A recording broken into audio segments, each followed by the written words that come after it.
Legend says that if you drink out of this fountain, you'll return to Barcelona. So I'm gonna try not to make a disaster out of myself and have a drink from this fountain.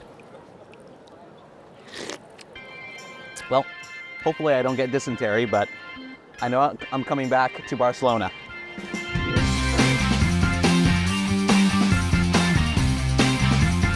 Barcelona is easily one of the most popular destinations in Europe, with millions of tourists and almost 1,000 cruise ships arriving in the city each year. Barcelona's unique culture includes jaw-dropping architecture, beautiful tree-lined boulevards, old-world European charm, a mega-monument, vibrant cocktail and restaurant scenes, all spread out amongst dynamic neighborhoods and the beach. Whether you're spending time just in Barcelona or it's part of a bigger trip throughout Spain or the Mediterranean, don't worry, we've got you. Today we're featuring the best things to see and do in Barcelona. Everything from UNESCO World Heritage sites to amazing experiences that will connect you to local culture and everything to check out in this beautiful city. Stay tuned until the very end as we'll reveal our favorite must-see in Barcelona. Like most places in Spain, Barcelona is often best experienced first with a local guide. Check out the variety of tours available in Barcelona on our website. Also, don't forget to like this video and subscribe to keep up with all of our great content on our channel.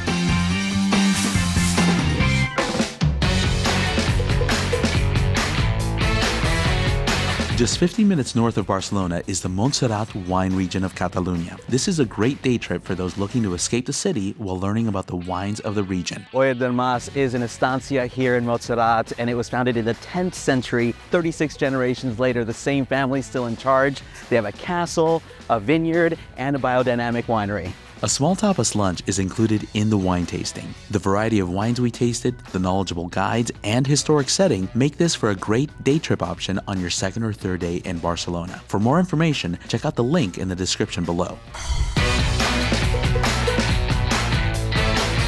One of the most beautiful squares in Barcelona, just begging for you to enjoy, is the Plaça Reial. Gaudi famously designed the light post, but the square's elegant ambiance needs to be savored from one of its many cafes or cervecerias. So ironically, this is called the Plaça Reial, and considering the relationship the Catalonian people have with the monarchy, I'm surprised it's not named after some kind of Catalonian patriot.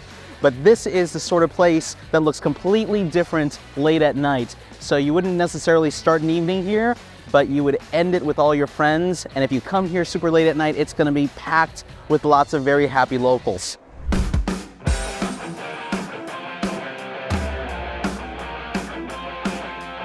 One of the centerpieces of the El Born neighborhood is this 14th century church called Santa Maria del Mar, and it only took 60 years to build, and it's a testament to the Catalunyan Gothic architecture, and I'm gonna show you inside.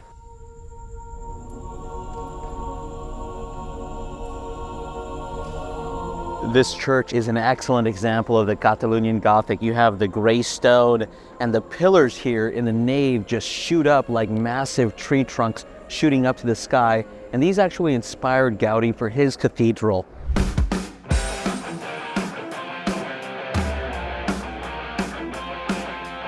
The story of Barcelona is one of constant change. Throughout its history, it's used major events to redevelop itself. This is Plaça D'Espanya, and it was developed for the 1929 World's Fair, and we still have this area today to enjoy. Made it to La Cara de Barcelona, which is this beautiful piece of art here by Roy Lichtenstein, and it's just publicly on display here, just like many pieces of art here in Barcelona. Sometimes called La Cabeza de Barcelona, this is one of the few public sculptures created by Roy Lichtenstein, known for his two-dimensional pop art. The work was commissioned for the 1992 Summer Olympics held in Barcelona and is located on the waterfront near the Parc Olympic. Mont Juic is a prominent hill located in the southwest city center. The hill has been important since the Middle Ages and has played a role in the history of the city. Today, some of the best views of Barcelona are taken from Mont Juic. You can even take a cable car up there from the waterfront. You can also spend your time on Mont Juic at the historic fortress, gardens, and the Catalan Art Museum. The National Museum of Art of Catalunya is by far the most comprehensive museum in all of Barcelona. All the periods of art are covered, from Romanesque, Gothic, Renaissance, and the Baroque periods all the way to modern times.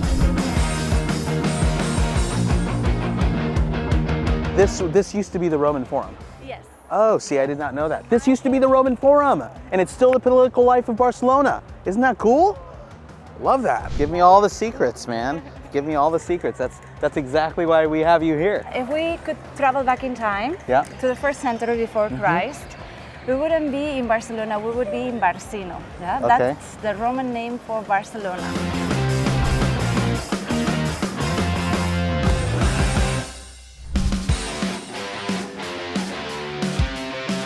This is yet another unfinished work by Gaudi. So not only was he a master architect, he also turned into an urban planner.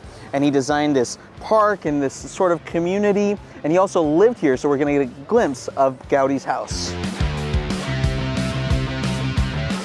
So this is the iconic viewpoint with Gaudi's bench in the central square here. And from this point, you can really take a look and see Barcelona the way Gaudi saw it. So he actually overlooked the works of the Sagrada Familia from his house because none of these modern buildings were here. And from this viewpoint, you can see parts of the Olympic Village. You can see Barri Gotic, which is over just to the right of that. And then over on the other side of me is the W Hotel, which is locally called La Vela.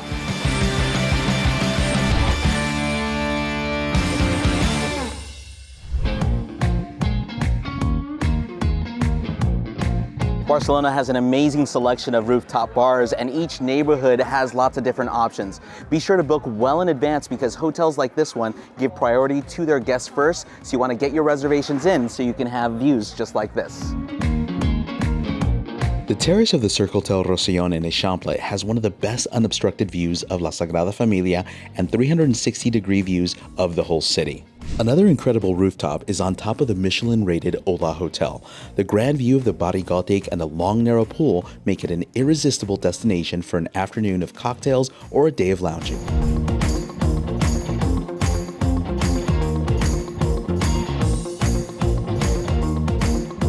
I'm exploring Barcelona today by e-bike. It's a great way to get some exercise, get a different perspective on the city. I'm pretty stoked to do this morning. Barcelona is definitely a cycling town. It has over 300 kilometers of dedicated bike lanes, making it super safe for everyone. Of course, Barcelona is full of amazing history, culture, and food, but there's also many beaches since the city is right on the water. And this is the most well-known beach, Barceloneta, which is 1 kilometer of beach. You can come here, hang out, go to a restaurant, or just have a lovely beach day. So Barceloneta has a couple of these little beachside shacks, and they're called chiringuitos. You can come here in the morning, have a cup of coffee or a juice, or come here in the afternoon for a cocktail, a little bit of a lunch situation. So nice way to break up your sightseeing day. The Old World Barri Gótic, or Gothic Quarter, is the birthplace of Barcelona with a bevy of historic highlights that include an ancient royal palace, Gothic cathedral, and Roman ruins, all within a tight labyrinth of narrow lanes with connecting plazas. One of the greatest and grand pedestrian boulevards in all of Europe is Las Ramblas in Barcelona. The word Ramblas is plural because the boulevard is divided into different segments. Tourists flock here because it's absolutely beautiful. Now the area is actually set up for tourists, but that means that it attracts pickpockets, so be careful any time of day. So the grand pedestrian boulevard that we know today as Las Ramblas used to actually be an ancient stream, and the Arabic word for stream is Rambla, and the wavy tiles that you see on this street pay homage to that. But the street also divides the city into a couple of different neighborhoods. On one side of me you have Barri Gótic, which we will definitely be spending time in, and on the other side you have El Raval.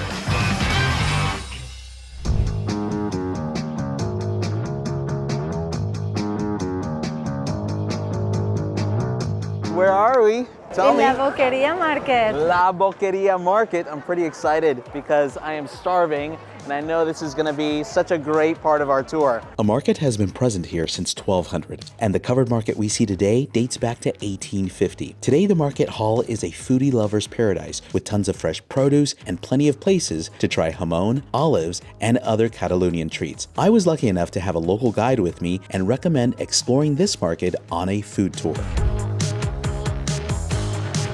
Modernism is Barcelona's contribution to the architectural landscape of Europe. Architectural masterpieces by Catalunya's favorite son, Antoni Gaudi, known as Casa Batlló and La Pedrera, are definitely some of the top things to see in Barcelona. The facade of Casa Batlló showcases Gaudi's imaginative and unconventional approach to design. The undulating lines and vibrant colors resemble an underwater world, with balconies resembling masks or skulls, all within the landscape of intricate mosaics of colorful ceramic tiles. Right on the same boulevard is the most iconic and extravagant of all modernist mansions, Casa Mila, known locally as La Pedrera. La Pedrera's facade is a masterpiece of organic forms and innovative design. Its undulating curves, irregular windows, and sculptural elements evoke a sense of natural harmony. The rooftop is adorned with whimsical chimneys resembling medieval knights, giving it a surreal and enchanting charm.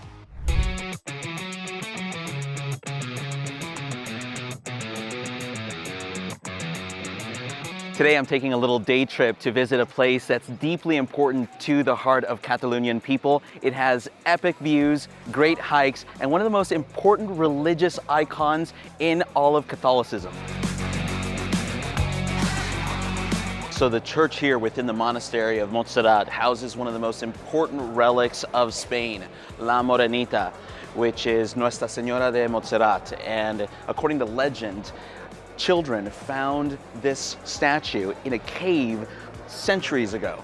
And they heard lights, they heard sounds, and when they went to the cave, they found this darkened statue of the Virgin Mary, and it's housed in here. And this is one of the main pilgrimage sites here in Europe, along with Fatima, along with Lourdes. There's also Montserrat.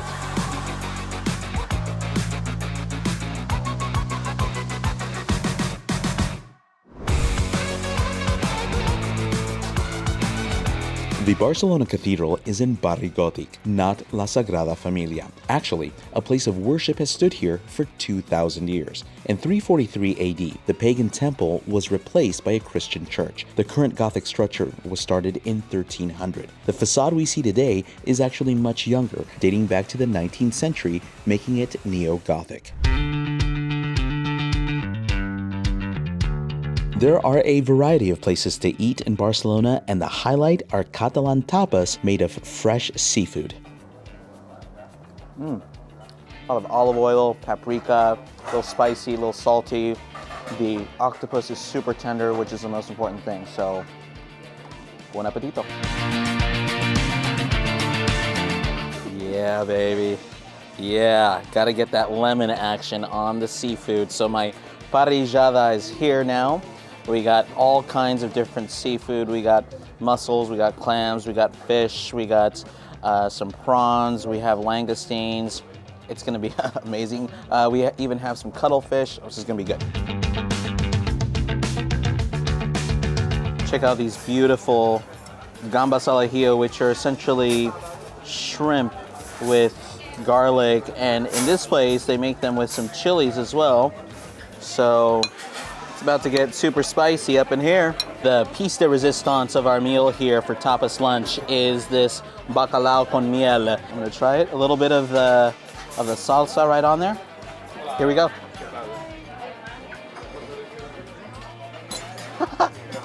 This is so good because you have a little bit of salty and the sweetness of the cod and the miel. And then you at the very back end, you get the acidity of the tomato. This is like out of control good. I can't believe that I'm eating this. This is amazing. This year, Barcelona is the cocktail capital of Europe, with 2 bars ranked in the top 10. Sips in the Eixample neighborhood was recently crowned the top cocktail bar in the world. In the late afternoon, the vibe is mellow here, allowing guests to experience the sleek decor. At night, the lights dim and a sultry romantic ambiance takes over. Every cocktail I've ever tasted here is worthy of the highest praise. More importantly, the staff has an easygoing charm and unassuming professionalism that ensures each guest will receive the highest level of service and craftsmanship.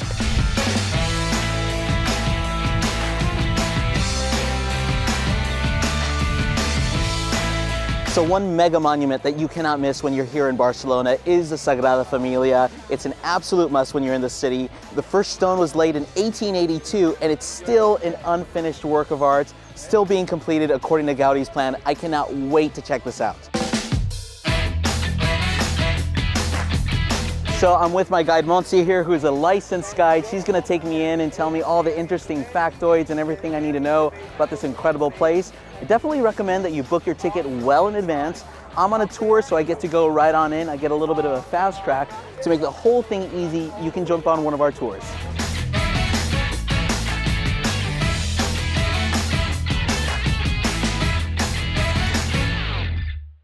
Upon entering, visitors are swallowed into Gaudi's vision. While sticking to a traditional Greek cross plan, Gaudi elevates the neo-Gothic by replicating nature and creating a forest out of stone. The 56 columns are like massive tree trunks shooting into the sky, creating space. The windows create a canopy of color, breathing life into the space, and the colors change throughout the time of day. Well, our time in Barcelona has come to an end, and it's amazing to think how much we saw in one day. We saw jaw-dropping architecture, a mega monument like the Sagrada Familia, even explored all the vibrant neighborhoods and had time for the beach. But more importantly, we got to know the heart and soul of the Catalunyan people. I'm Angel Castellanos for the tour guide. Don't forget to comment, like, and subscribe, and ring that bell so you can find our next video. Merci, bon provi, and vamos Barça!